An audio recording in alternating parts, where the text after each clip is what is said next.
Voters in Kiribati are awaiting the final results of the runoff round of elections on Monday. 25 of the 45 parliamentary seats were confirmed in the first round on Wednesday last week, with those candidates securing more than a 50% share of votes.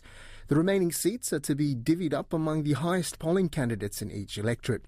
A local resident in Tarawa, Tulua Sinau, says candidates from the incumbent government did well in Outer Island seats first round, but he says the runoff election contest for seats in the capital is much tighter. Yes, there's a bit of party competition between the candidates, and we can see that the government, which is the Kiribati party, is taking the lead right now, with only two member parties which did not make it during the first round.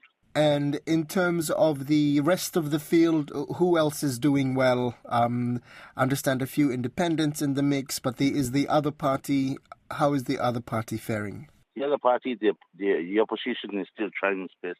And there's hopefully that in Tarawa, which had all members of the government party during the last government, and they're hoping for an opposition member during this election.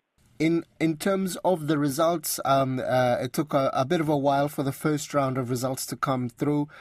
Is it going to be late nights again, staying up listening to the tally over the radio? Or what's the likely process for counting? Yes, during the first round they had a tough counting because most of the representatives from the candidates were not happy about the first tally reading. And so there had to be numerous recounts.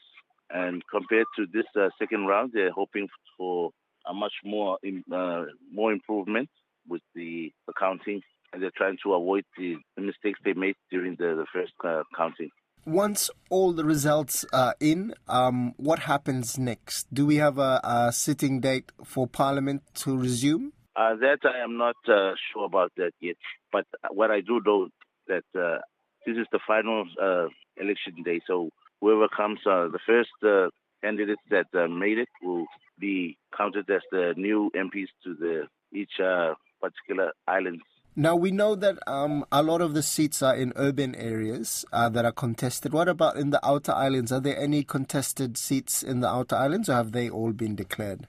Yeah, there's still, most of the islands are still going for the second round, while some have declared the winner for the first election. What do people care about? What are people talking about? What are the election issues for people this election?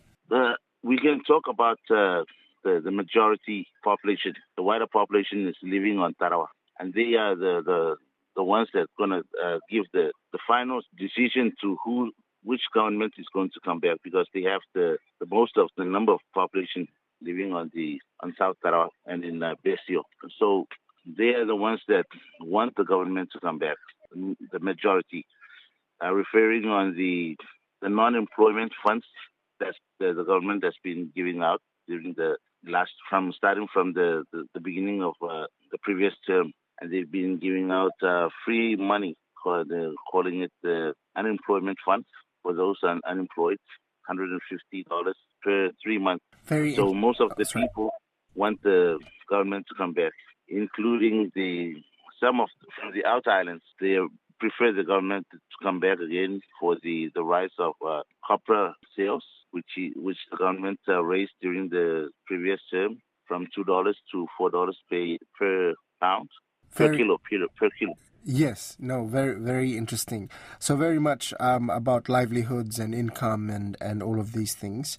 You mentioned briefly China there and the Kiribati bilateral relations with China. What's the conversations around that on the ground? During this election, nobody has mentioned China yet. China has not been involved. I don't see much people talking about China during this election. I think China is trying to distance itself from the issues that's been going around.